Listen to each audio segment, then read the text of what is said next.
diseases issues in South Asia for over 50 years. Don't be fooled. Richard is a very young man, as you can see on the camera, but he has, in fact, had expertise for 50 years as a scholar in residence, as a researcher, and as a teacher in the region, much loved by many, many people in the region. Currently directs a course at the Chan School on social, political, and economic dimensions of infectious diseases in low-resource settings, very germane to our conversations today.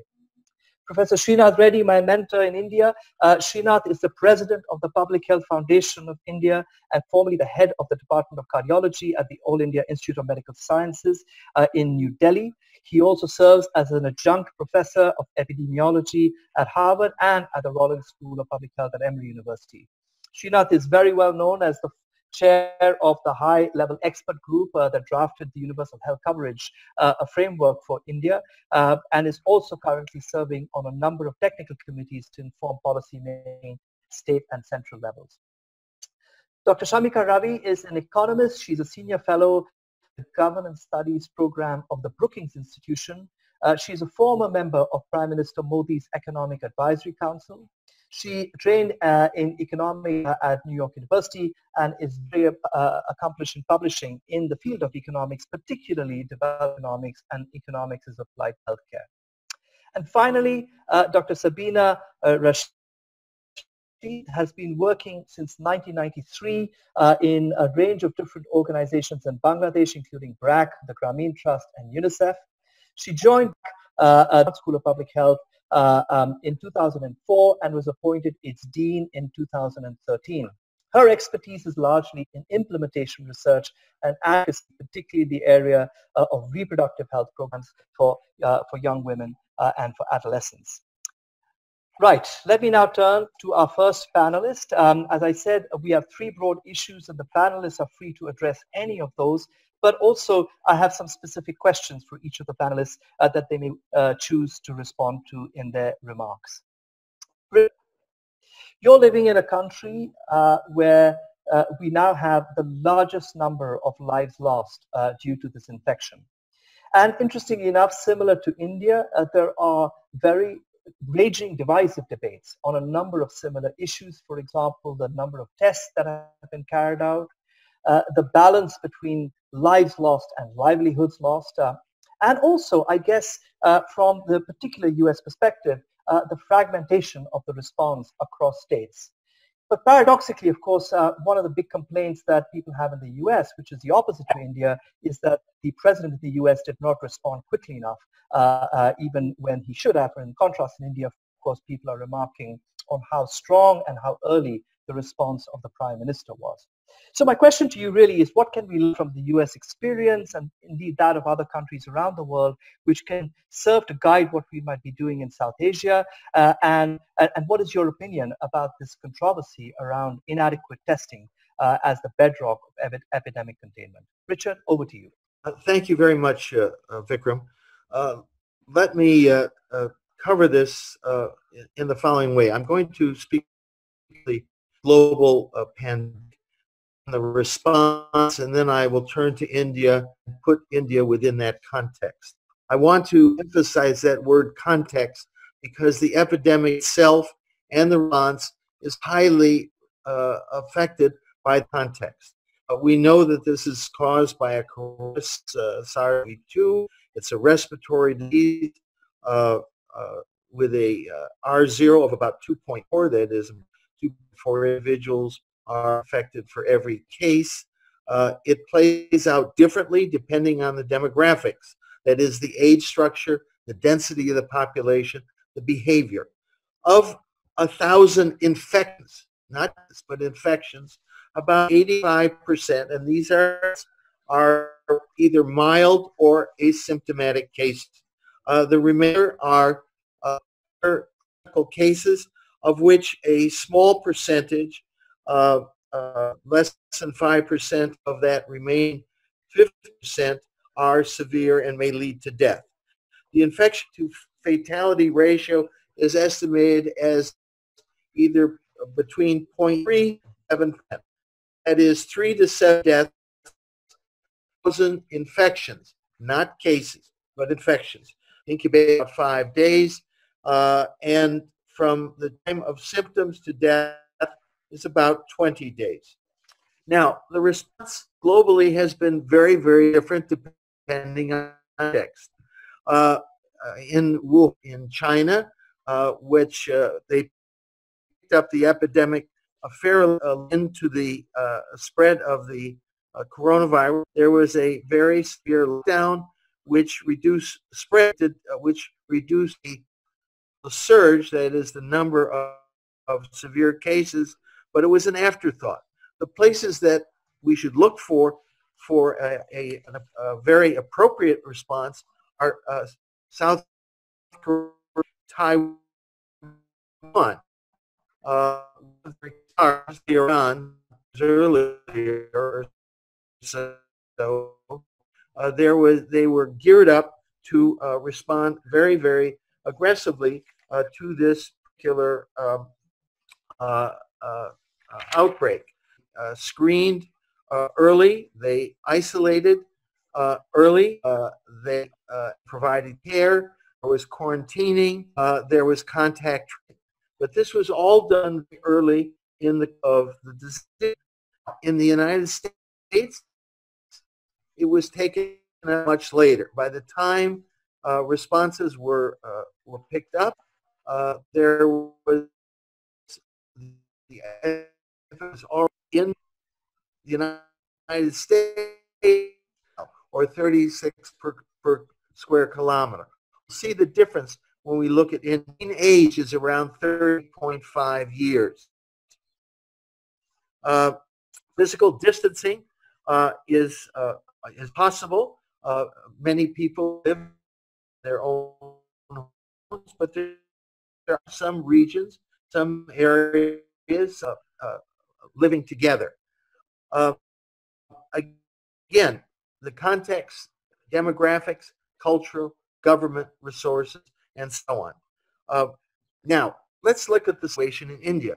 Here, density is 464 per square kilometer, over almost 5 times greater. Bangladesh, it's 1,115 people per square kilometer, over almost 11 times more densely populated than in the United States. Mumbai, and this is not looking into the actual intense population in Mumbai, where there are 70% is considered slum, where there may be 4 or 5 people staying in a room. The median age in India is about 28 years, a much younger population, with 28% below the age of 18. In the United States, it's 18, and above those over 65, it's about 6%. The United States is about 17%. Why do I mention that? Because most of the deaths have occurred in the older group. 80% of the deaths in the United States, and this is reflected in many other places, are in the over 65-year age group.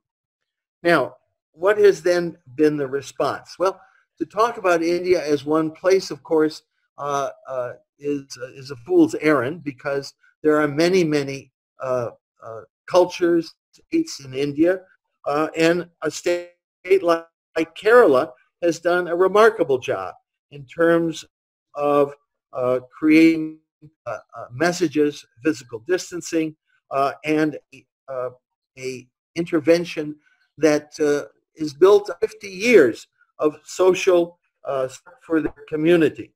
That is not the case in much of India, and that is what we are trying to address. So let's take a look at what is possible and what is the situation there.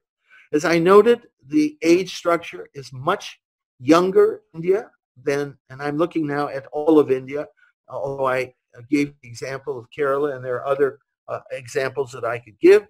But overall, the age structure is much lower. And why is that important? For those infections under the age of 14, there is essentially no disease. there have been essentially no deaths in children under 14 years of age, and that's important to recognize. So 30%, almost 30% of India will not experience, even if they are infected, any mortality. The elderly people in India, the 6%, most of them are looked after in their home. There are not chronic care facilities, beach homes, and so on. There are in India, but very, very few. Most of the, or many of the deaths, 30%, it's estimated in New York and other places, have been directly related to people living in these extended care facilities. What about this idea that by locking down, that is by keeping people forcibly from physical contact, social contact, but physical contact, because that's what we're trying to do. This is very difficult because 80 to 90% in India are daily laborers who are not salaried, unlike government employees and so on, who are salaried. These individuals are not. They live on daily wages. What about the whole issue of health care? That is, one of the reasons for lockdown was to reduce the surge of illness. The fact remains is that within India, given their the health infrastructure, the few ICU hospital beds, the limited number of physicians and nurses and respirators and so on, there is not, every day is a surge day within the Indian hospital system. Preventing a surge, you will not really have accomplished much of anything. The epidemic will continue to spread. It will not be stopped by any type of lockdown situation. The epidemic will continue to spread and will spread maybe a bit faster. What about testing? The issue of testing has been brought up. In Korea, at the height of their testing, they were in Korea, as a population 1/15 the size of India. They were doing 10,000 a day. India has just announced that they are doing 13,000 a day for a population of 1.3 billion. Widespread testing is not going to go forward and will be useful only in defining small epidemics. Much of the diagnosis in India now and in the future will be through syndromic diagnosis. So the health system, the testing, and so on are all at a very, very different level than in Europe or in East Asia.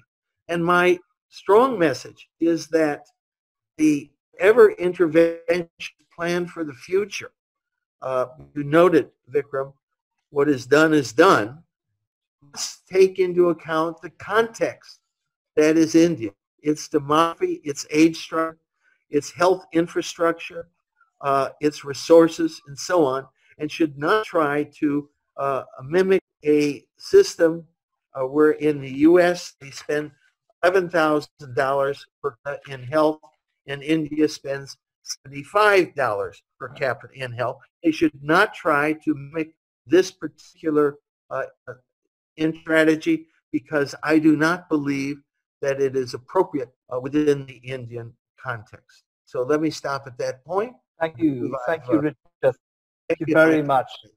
Thanks so much, Richard. Let me move swiftly on to Srinath. Srinath, I wanted to pick up on a couple of pieces that Richard mentioned as well in your response. One of the curious things in India that you have also written about is the fact that we have, despite a very densely packed population, not seen the kind of spread that we would have feared. And I wonder to what extent that could be also attributed, apart from the age structure of the population, to the early action by the government. While there's been a lot of critiques about the lockdown, I also want to hear your thoughts about maybe what might have been some of the positive impacts of the lockdown. I'm also curious about the notation that you have also observed that there's been apparently a rising number of cases actually in the last few weeks. Is that a sign of success, that we're doing better case finding? Or how does one interpret those rising numbers? Or is it that perhaps the epidemic was already in place even for the lockdown. And finally, something that Richard also spoke to, I'd like your thoughts on this idea of one size fits all. What is your thought about having a single policy for a continental nation like India with such enormous epidemiological and social-cultural diversity? Srinath, Reddy, over to you. Thank you, Vikram. Let me start by saying that a decision to have a complete lockdown is never an easy one. Frequently, looking at the global scenario of surging cases, even OECD countries in a state of collapse in terms of their health systems, it becomes a question of damned if you do, damned if you don't. So you still have to take some decisions. There are some negative consequences, very unfortunate in terms of the social and economic impact.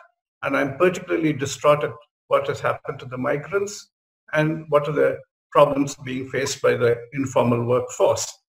Nevertheless, public health considerations pushed it to the forefront. Now, let me deal with what might have been the positives that we can still take away. Firstly, it does appear from a variety of sources of data that we have actually accomplished the result of slowing down the epidemic in terms of reducing the infection spread rate. And therefore, I think, how do we say that? Firstly, look at it as a triangle. At the top of the triangle are the serious cases getting hospitalized. In the middle of the triangle are cases who are staying at home isolated. And at the bottom of the triangle are the people who may be totally asymptomatic or very minimally. Test of households is taking place in many states, and that's giving you the middle of the triangle. No major load there. You're also seeing at the top of the triangle, hospitals not being crowded. There's no big rush for the hospitals, admissions right now at the moment. Therefore, all of this would suggest that there has been some impact in trying to markedly reduce, if not completely disrupt, chain of transmission. So that is one public health objective that has been achieved. Now, secondly, there have been many other positive outcomes. Firstly, there has been a much greater degree of education overall about the importance of public health and the need to strengthen public health systems.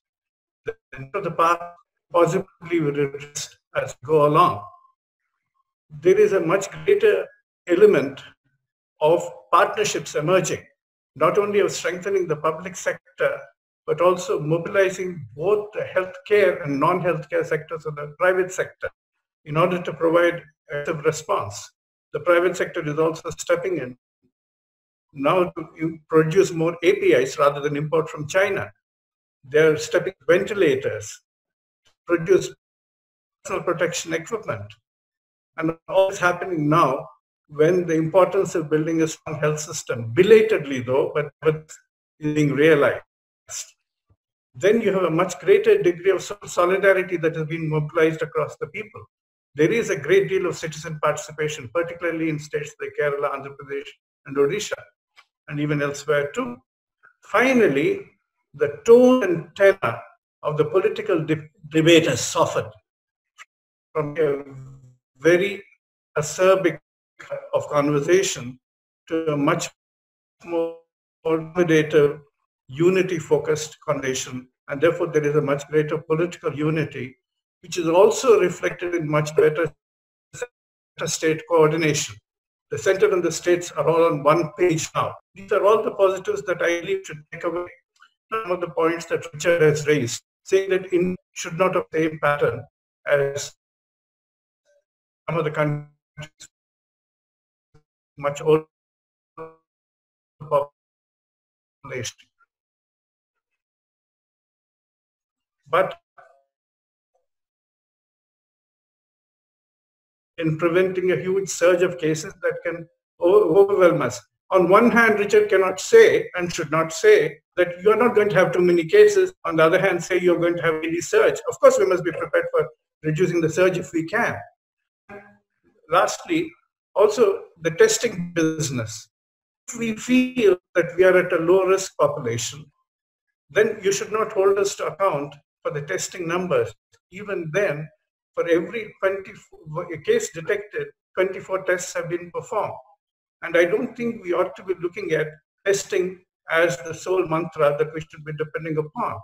If you look, for example, Kerala, which most of you are familiar with, Kerala has achieved excellent success despite a low testing rate compared to national averages. If you want to go global, at Bolivia and Belgium, same population, very different testing rates, and the death rate in Bolivia is extraordinarily low.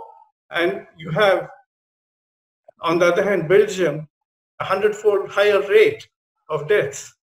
Now, therefore, this original point that conditions in each country differ are very important, and you should not apply this testing logic to India as to other countries. We have to have differentiated approaches in our own context. Now, as far as whether we are actually seeing the spillover of cases, even from the past exposure, 3 or 4 weeks of the initial lockdown, of course there are bound to be.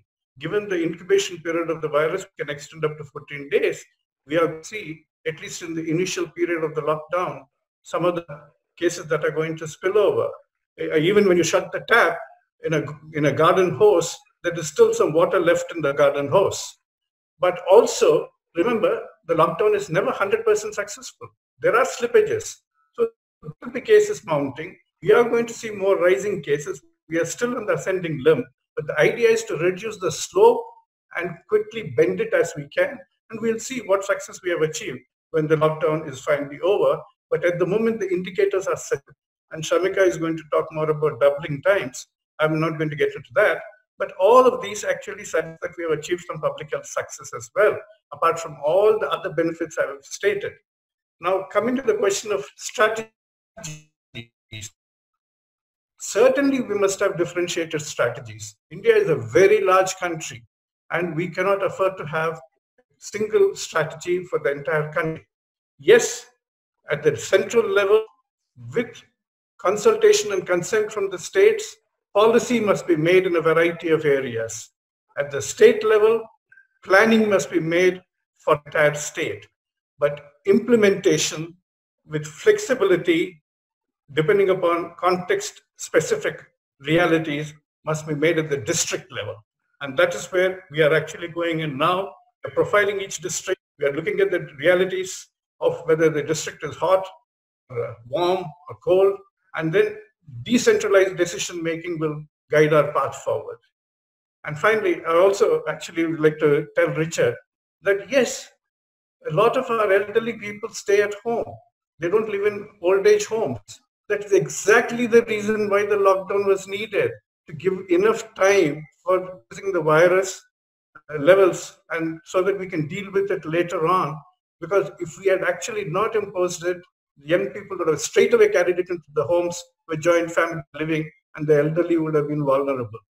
I think there have been many challenges, and everything is not defensible, but I'm not going to play Monday morning quarterback when the play is still in progress. It is for us to look at the future with a certain degree of hope, plan better, critique when necessary, but I think the final analysis will come up after we have seen the experience when the epidemic starts ebbing, and that is the time for postmortems, not now. Thank you very much, Srinath. Let me turn to, I think what you and Richard have presented somewhat different perspectives, but I actually think you're speaking from the same hymn book. The question, I think for us, is not whether or not a lockdown works. The question really is how should it be implemented, in what kind of manner, and most importantly, and I'm hoping each of you are going to comment on as we end, when we end the seminar, is I'd like you to prepare. This is a question that I think coming up on the chat box, is that looking forward, what do you think should be the role of, with a view towards the freedom of movement of people and the return to social and economic life? This is going to be the closing question. So, but for now, let me turn to Shamika. Shamika, I think one of the most important debates around the lockdown. So we heard from Srinath very much about the public health positive impacts of the lockdown. And I don't, anyone can really question that. Sure, the lockdown must have reduced transmission by the very nature of the fact that you're locked into the house. The virus cannot spread to anyone else.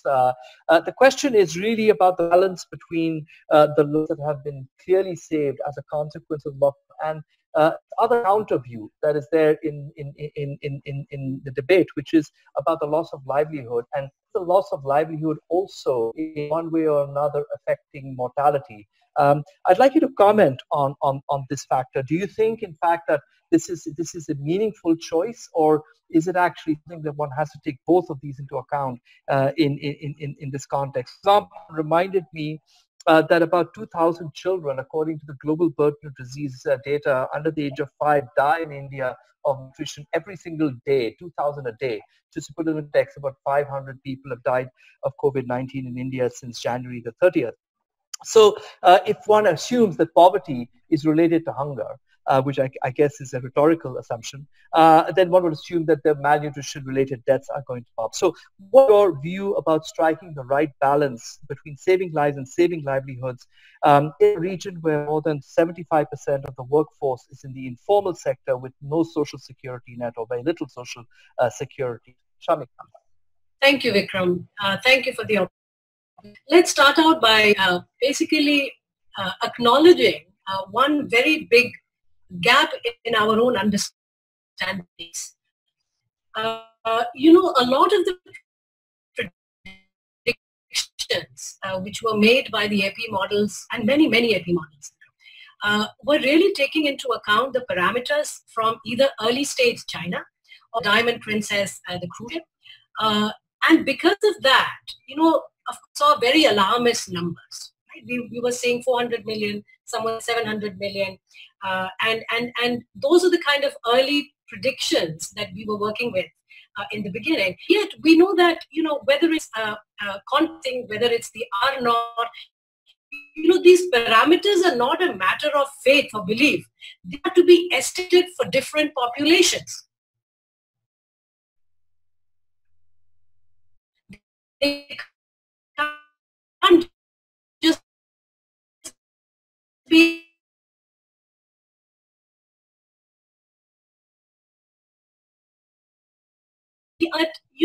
based in the same throughout, right? And yet we know that the demand for self raises as